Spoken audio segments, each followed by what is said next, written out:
Le ministre de la Santé, Dr Eteni Longondo, de plus en plus actif sur le terrain pour intensifier sa lutte contre les maladies transmissibles. Pour être plus concret, le lancement de la campagne de vaccination contre le choléra est l'une de nombreuses actions et stratégies réelles déjà en marche dans le Nord Kivu, précisément dans la commune de Karisimbi, en présence du gouverneur de cette province et de différentes autorités politico-administratives ainsi que certains acteurs du secteur de la santé. Le ministre a salué l'implication de tous pour sensibiliser plus afin d'éradiquer cette maladie. Je voudrais vous rassurer que le gouvernement de la République démocratique du Congo reste très préoccupé à tous les problèmes qui touchent à la population du Nord Kivu.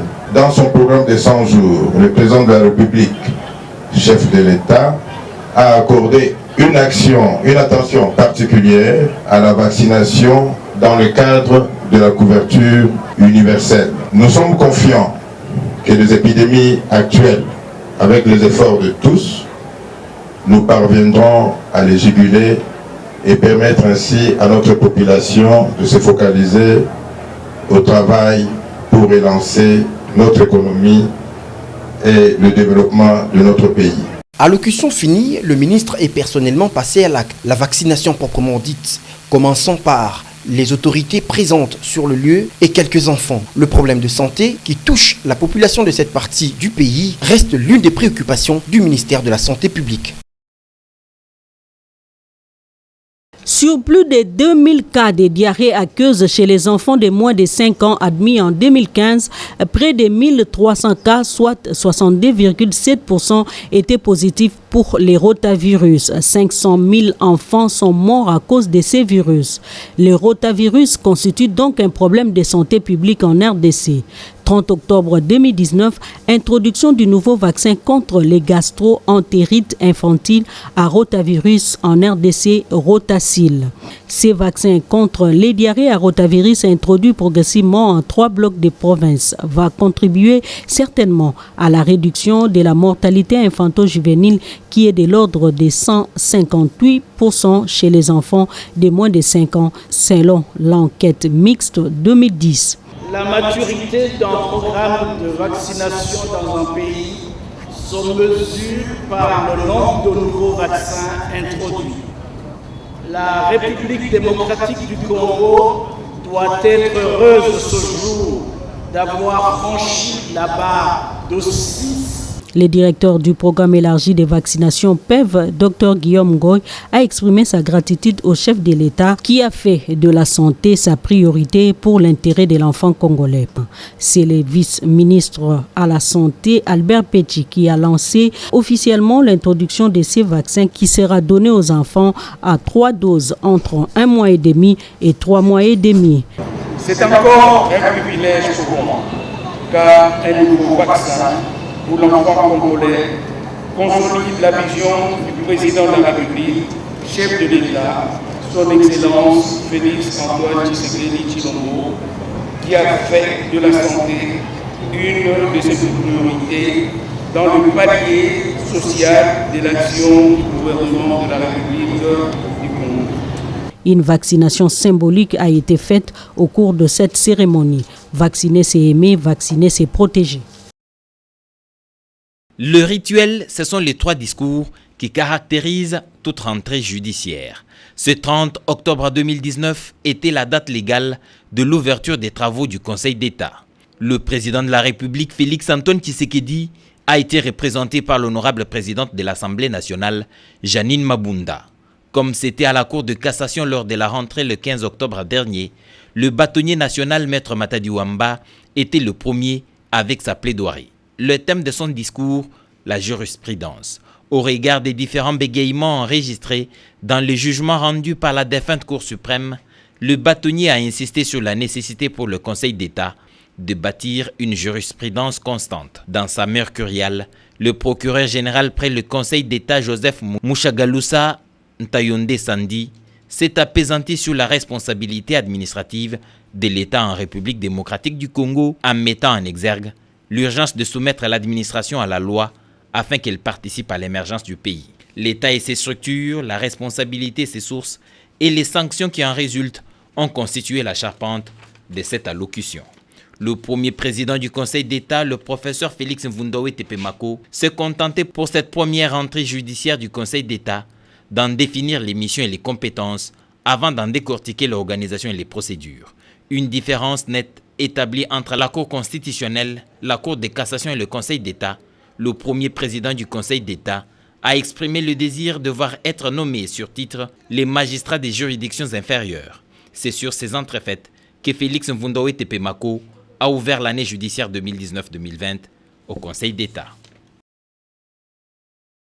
Le bureau de la Commission électorale nationale indépendante, conduit par le président Corneille Nangaa, a présenté au bureau de l'Assemblée nationale, avec à sa tête l'honorable Janine Mabunda Lioko, le rapport général du processus électoral depuis le cycle 2012 au cycle 2019. Et c'est là, conformément aux alinéas 2 et 3 de l'article 211 de la Constitution de la République. La loi congolaise prévoit que le mandat de la CENI est de 6 ans non renouvelables. 6 ans. Mais la loi dit qu'il faut qu'il y ait les remplaçants désignés par l'institution responsable qui est l'Assemblée et on fait remise et reprise. Concernant les élections locales attendues par le peuple congolais, le rapporteur de la CENI, Jean-Pierre Kalamba, fixe l'opinion à ce sujet. Nous devons déployer 650 000 personnes pour aller élire un conseiller de secteur dans les milieux ruraux et un conseiller municipal dans les milieux urbains, parce que de ces 2 élections directes qui restent, va découler les 4 autres. À propos justement des élections locales, il revient au gouvernement de la République d'allouer à la Commission électorale nationale indépendante le moyen financier et nécessaire pour l'organisation des scrutins, a conclu Jean-Pierre Kalamba. Ils ont tous été gouverneurs des provinces, certains pendant une décennie. Une longévité à la gestion des problèmes de leurs entités qui constitue une banque d'expérience vers laquelle le Premier ministre Ilunga Ilunkamba se tourne. Le professeur Ilunga les a consultés mardi dans la soirée. Pour le sénateur André Kimbuta Yango, ancien gouverneur de Kinshasa, c'est une grande première. Lui-même nous a qualifié de laboratoire du Congo profond. Nos successeurs vont lui donner le vrai état des lieux, mais nous avons géré pendant 12 ans, pendant 5 ans, pendant 3 ans, pendant 7 ans. Il y a des priorités pour nous, des priorités pour nos provinces respectives que nous devions porter à la connaissance de son Excellence, Monsieur le Premier ministre. Nous avons conseillé au Premier ministre de demander à son Excellence, Monsieur le Président de la République, de convoquer la conférence des gouverneurs pour éviter justement ce qu'il vient de décrier, l'égoïsme de Kinshasa. En fait, l'égoïsme du pouvoir central. Impulser le développement du pays à partir de la base. La vision du Premier ministre est très appréciée par le collectif des anciens gouverneurs. Tel que vous nous voyez là, nous sommes surpris agréablement par son Excellence, Monsieur le Premier ministre. Décider dans des bureaux climatisés à Kinshasa, alors que le vrai problème se trouve au Congo profond, dans nos secteurs, nos territoires et nos provinces. Nous devons renverser cet état des choses. Avec maintenant la caisse de péréquation qui va commencer, avec cette stratégie qu'a le Premier ministre, de penser à la base, au Congo profond, je crois que les lignes vont bouger. Ils seront désormais régulièrement consultés. Une culture enrichissante en commenté les hôtes du locataire de l'hôtel du gouvernement, se sentant ainsi honorés. Ce mercredi 30 octobre 2019, c'était la cérémonie du lancement officiel des activités de l'ARSP, présidée par le vice-premier ministre, ministre du Plan, Madame Élisée Mounembwe, représentant personnel du Premier ministre Sylvestre Ilunga Ilunkamba. 3 temps forts ont ponctué cette cérémonie. D'abord, le mot de circonstance du directeur général de l'ARSP, Ahmed Kalej Nkand, qui a mis l'accent sur le bien fondé de la loi sur la sous-traitance qu'il a qualifié comme quelque chose de bien pour l'économie congolaise en général et pour les promoteurs des petites et moyennes entreprises en particulier. Ensuite, le ministre des classes moyennes, petites et moyennes entreprises, Justin Kalumba Mwanangongo, s'est apaisanti sur l'importance de cette loi dans l'économie congolaise. La vision de la transformation sociale et économique de notre pays à travers l'entrepreneuriat est matérialisée aujourd'hui par le président de la République, chef de l'État, son Excellence Antoine Félix Tshisekedi Tshilombo, après avoir été initié par son prédécesseur, le président de la République honoraire, son Excellence Joseph Kabila Kabange. Le lancement officiel des activités de l'autorité de régulation de la sous-traitance dans le secteur privé indique clairement notre orientation idéologique quant à la gestion de notre économie, basée désormais sur la révalorisation des nationaux. Enfin, le vice-premier ministre, ministre du Plan, Élisée Mounemboué, a expliqué la pensée du Premier ministre Sylvestre Ilunga Ilunkamba en termes d'engagement pris par ce dernier à faire appliquer la loi sur la sous-traitance. À l'issue de cette cérémonie, un certificat d'agrément a été remis à une petite et moyenne entreprise congolaise qui s'est fait enregistrer sur le réseau de l'ARSP. Nous sommes à Kinshasa-Est, à la gare centrale. Nous faisons une observation. La situation est très calme, pas de bruit, pas de passagers, on dirait un silence des cimetières. Quelques minutes plus tard, ce milieu est en ébullition.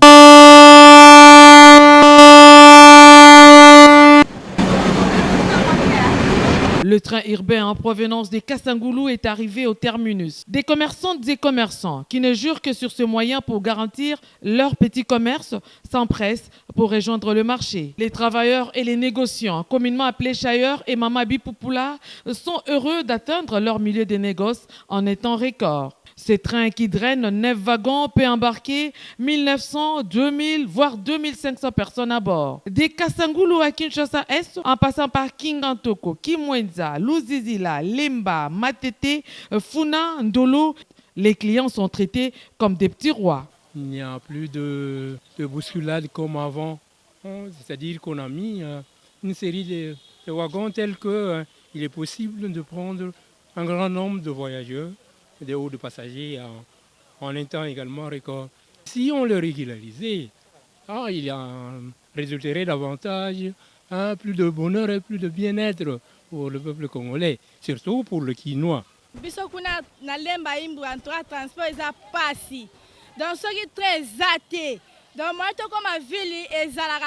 À Lemba Imbu, le transport est difficile. S'il n'y a pas de train, c'est difficile d'arriver en ville. Il faut nécessairement un train. Il faut seulement 500 francs pour arriver en ville par train, en lieu et place des motos qui nous coûtent 5 000 à 6 000 francs congolais avec beaucoup de risques et qui peut aussi causer la mort.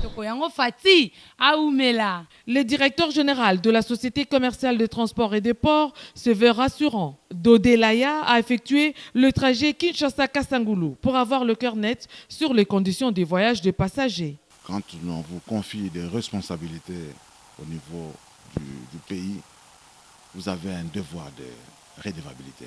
Lorsque le gouvernement vous accompagne, vous devez rendre compte de ce que vous êtes en train de faire. Il est question que nous puissions nous rendre compte des conditions dans lesquelles les passagers voyagent à bord de ces trains que nous avons remis en circulation. Sous l'impulsion du chef de l'État, Félix Antoine Tshisekedi Tshilombo, et l'accompagnement de l'ensemble du gouvernement, nous a confié la lourde responsabilité de faire voyager les passagers dans des conditions de sécurité. Depuis que les autorités de la Société commerciale des transports et des ports ont décidé de relancer ces trains, après 18 mois d'interruption, tous se disent heureux et veulent une chose qui est plusieurs rotations par jour pour leur permettre d'arriver aisément à leur lieu de travail. Dans le train urbain Kassangoulou-Kinshasa, Patrick Kachala, Junior Koufoundjouka et Angèle Mabiala Landou pour la radio-télévision nationale et congolaise.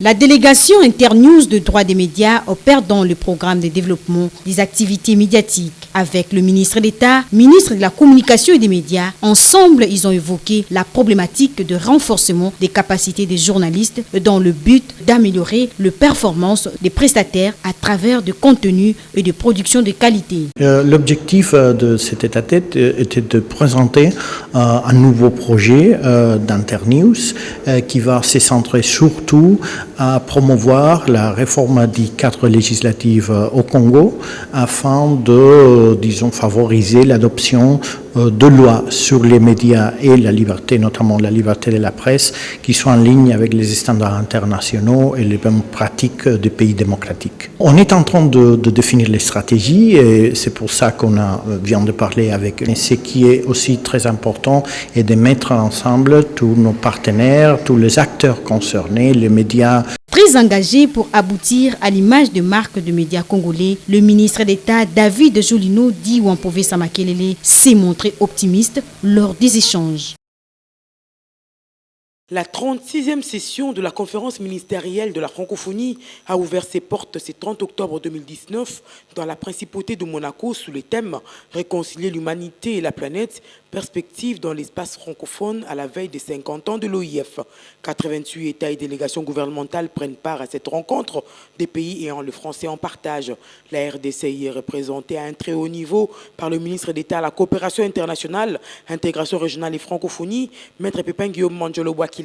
La conférence ministérielle était précédée la veille par le Conseil permanent de la francophonie auquel Isabelle Tchombe, conseillère principale du chef de l'État de la RDC en matière de la francophonie, avait activement pris part.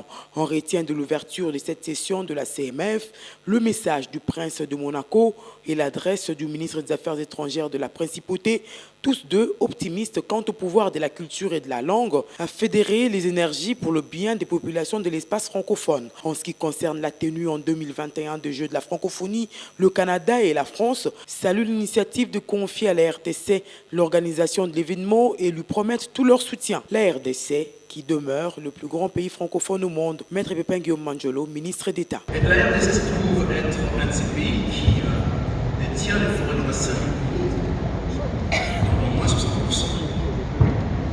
Et deuxième massif forestier du monde après l'Amazonie. À ce titre, la RDC se trouve être les gardiens, la sentinelle de l'écosystème planétaire.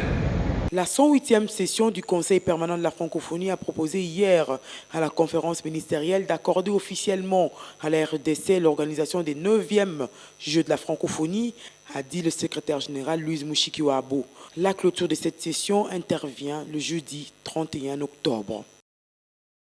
La Banque africaine de développement vient de donner son accord de principe sur l'appui budgétaire en RDC. Le président de cette institution financière continentale l'a annoncé au ministre de Finances. En présence de M. Freddy Matungulu, représentant de l'Afrique centrale au conseil de l'administration de la BAD pour le compte de la RDC, Sele Yalagouli a communiqué à Adesina Kimuni le message du chef de l'État Félix Tshisekedi, consistant à obtenir l'appui budgétaire de l'institution, qui promet du reste son appui dans le secteur de l'agro-business, de l'énergie, de l'agriculture et de l'entrepreneuriat. De l'entrepreneuriat, il en a été question lors de cette séance de travail entre le vice-ministre de Finances Junior Mata et les investisseurs congolais du secteur tabassicole qui disent être respectueux de la réglementation sur ce marché malgré quelques contraintes. Nous contribuons de manière très sensible aux taxes, en tout cas qui proviennent de ce secteur du tabac. Bien sûr, les défis dans ce secteur sont quand même assez importantes, parce que nous faisons face à une contrebande, notamment de produits qui viennent parfois de pays lointains et qui arrivent ici chez nous sans vignette fiscale, qui ne s'acquittent pas des taxes, et ça pose problème, et parfois même au niveau de la santé, puisqu'on ne sait pas contrôler la qualité de ces produits-là. Le vice-ministre des Finances Junior Mata a promis tout son accompagnement pour lever certaines barrières et permettre aux nationaux de s'émanciper dans ce secteur. Au ministère des Droits humains, l'heure est à la recherche des partenaires pour la création d'un fonds national au profit des victimes des violations des droits de l'homme à RDC et de la mise en place du Conseil pour la prévention et la transformation des conflits. Le diplomate japonais a échangé à ce sujet avec le ministre André Litre Acebea. Les deux personnalités ont convenu de multiplier les échanges afin de trouver les voies et moyens de garantir la promotion des droits de l'homme en RDC. Le sujet sur les deux réformes au ministère des Droits humains a été évoqué entre le ministre des Droits humains et le représentant de l'Union européenne en RDC. Cette institution a accompagné le gouvernement avec son ambitieux programme dans la promotion des droits de l'homme à RDC à un mois de la célébration du 71e anniversaire de la Déclaration universelle des droits de l'homme le 10 décembre prochain. Dans le cadre de l'inspection des dépôts de carburant opérant à Kinshasa, le vice-ministre aux hydrocarbures, Moussa Mondo, est descendu aux installations de l'entrepôt du groupe La Louange de Dieu à Kingabwa, dans la commune de Limete. Le constat fait est que cet entrepôt fonctionne dans les normes requises par l'État congolais. Pour rappel, le groupe La Louange de Dieu est spécialisé dans l'importation et la distribution du carburant en RDC et possède un réseau de distribution du carburant dans le Grand Bandundu et le Kasaï. Son président directeur général, M. Makondo Maboko, déplore cependant la concurrence déloyale que mènent les Congolais qui importent le carburant à partir de Lufu en matière des structures de prix et se plaint également de manque constant de l'électricité, ce qui gêne le fonctionnement optimal de cette entreprise. Le Venezuela figure parmi les grands pays producteurs du pétrole dans le monde. Ce pays frère de l'Amérique du Sud compte signer un protocole d'accord avec la République démocratique du Congo pour la fourniture du carburant à la RDC. Cette information a été révélée à la presse par l'ambassadeur du Venezuela en RDC, Madame Norma Borges, au cours de la visite de courtoisie qu'elle a rendue au vice-ministre aux hydrocarbures, M. Moussa Mondo. La rencontre d'aujourd'hui est destinée à la coopération tout à fait étroite entre la République du Congo et le Venezuela, notamment en ce qui concerne le domaine pétrolier. Nous sommes en train de collaborer à ce qu'il y ait un protocole d'accord tout à fait direct entre les deux pays dans le domaine pétrolier. Et cela s'est très bien passé, très formidable. Et j'étais très surprise de voir un ministre tout à fait très jeune. Et c'est la raison pour laquelle je le souhaite vraiment plein succès à son travail. Madame Norma Borges a saisi cette occasion pour féliciter le vice-ministre pour sa nomination au gouvernement Ilunkamba et a salué l'alternance politique pacifique qui s'est déroulée en République démocratique du Congo entre le président sortant Joseph Kabila Kabange et le président entrant Félix Antoine Tshisekedi Tshilombo. Selon l'ambassadeur du Venezuela, ceci est un gage que la démocratie s'applique bien en République démocratique du Congo. Il faut dire que la signature de ce protocole d'accord pour la fourniture du carburant en RDC permettra la réduction du prix du carburant à la pompe.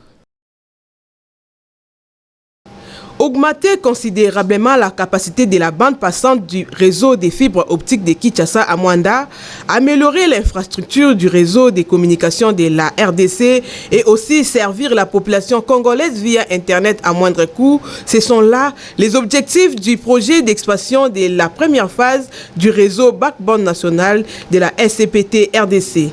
Les équipements de transmission relatifs à ces projets ont été réceptionnés le mardi 29 octobre 2019 par les ministres des Postes, Télécommunications et Nouvelles Technologies de l'Information et de la Communication. L'idée est également de permettre la réalisation des profits plus importants pour la République, a précisé le directeur général ad intérim de la Société congolaise des Postes et Télécommunications, Patrick Oumba.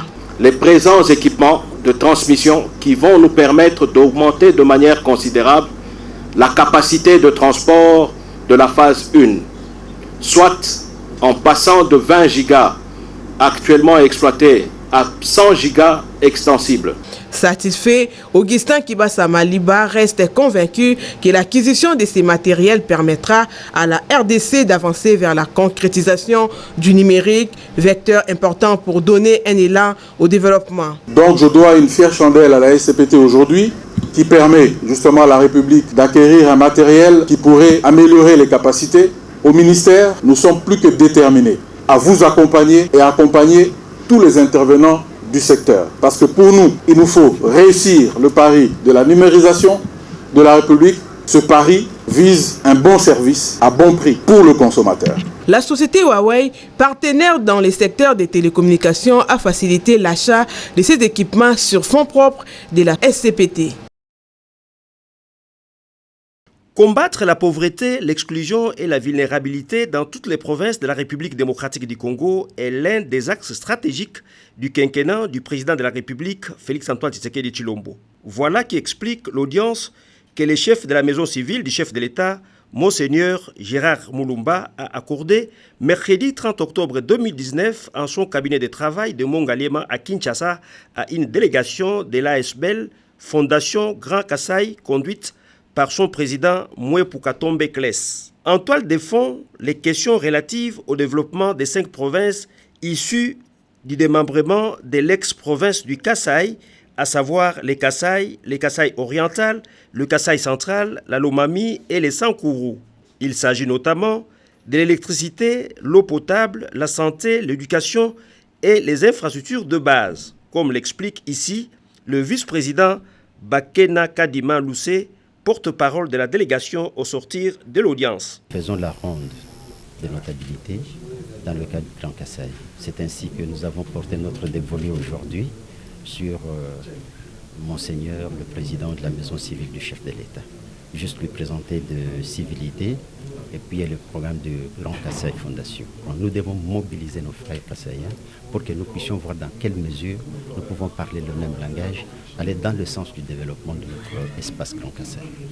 Nous avons été très émus d'abord par l'hospitalité de Monseigneur et puis il nous a promis de nous accompagner dans ce que nous sommes en train de faire. C'est ce qui nous a beaucoup plu. À noter que cet entretien fructueux s'est clôturé par une photo des familles devant immortaliser cette première rencontre qui devra se poursuivre avec tous les autres grands notables du Grand Kasaï, à en croire le porte-parole de cette délégation.